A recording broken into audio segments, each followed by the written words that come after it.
Big head kick from Alice Carroll, but again, another crushing leg kick thrown in by Khamzat.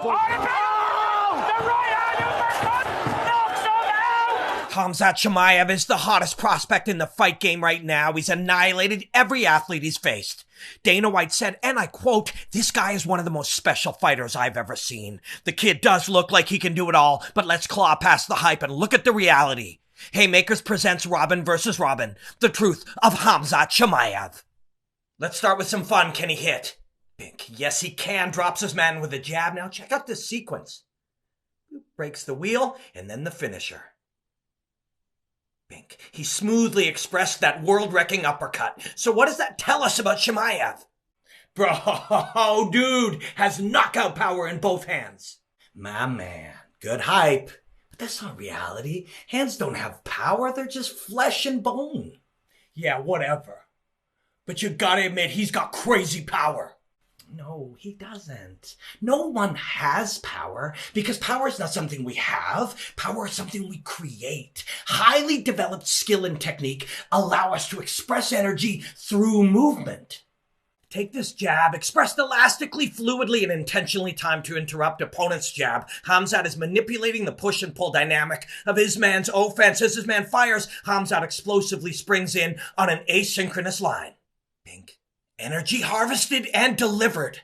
And now we look at the knockout. Khamzat again interrupts the jab, marionetting his man like a puppeteer, lowering his center, and as the punch comes, he uses his own defense to load his body with potential energy. Now he expresses the movement in a state of relaxation, tension again only on impact, energy harvested floor to feet through the legs, core, arms, and out the knuckles of the balled fist. This projectile mouthpiece is clear evidence of the impact. Power is not something we have. Power is something we create, with technique developed through a lifetime of ruthless and relentless practice. Khamzat Chimaev creates immense power by expressing his immense skill. Bink.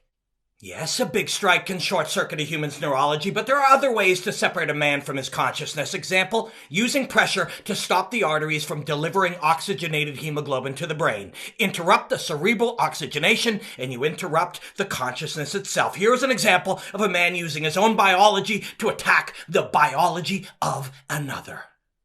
It's all about the squeeze. My brother, these kind of sound bites are more entertainment than they are explanation. Like the Darce. If it's applied correctly, it's like 90% technical execution and maybe 10% physicality. Yeah, whatever, bro. It's a joke. So you know it's about that squeeze. Yeah.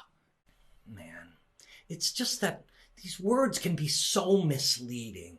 I mean, we are creating a biomechanical tightening, I guess, but it's just that it's more of a technical trick of the body. Let's just examine this process as truthfully as we can, okay? So often, the setup process is even more incredible than the result. Khamzat pressures the chin and backsteps to free his leg. Now, this sequence is the result of a lifetime of training to feel and use pressure in a subtle and sophisticated way. He offers his man relief, and predictably, he takes it. Now, palm to palm, he leads him to daylight, but then it is about casting shadows. Hip pull, shin lift, flow. Fully initiated, he will swim to the surface and create the moment to lock. Now forget about the squeeze. This is about the vaporization of space. Hip offer to bring his man to 4 points, and then hip drop to close that gap and latch it with the free leg. It's not an immediate success or failure. It's a process. Khamzat will win the millimeters and shrink the margins in his favor until he can create the technical scenario he needs to win the position and win the fight. And here it is. He has created an incarcerating shape of strangulation. Multiple points of his body are engaged in the mission. Technique over strength. Good night, noble adversary. Thank you for a wonderful fight. So, fam, is Khamzat Chimaev an exceptional combat athlete? Yes, he is. But when we suggest that he's only unique or special because of some scores or attributes like a video game character, we undermine the awesome power of skill development. This man is no different than you and I. He is simply the result of a lifetime of hard work. It will be a privilege to continue to analyze his work.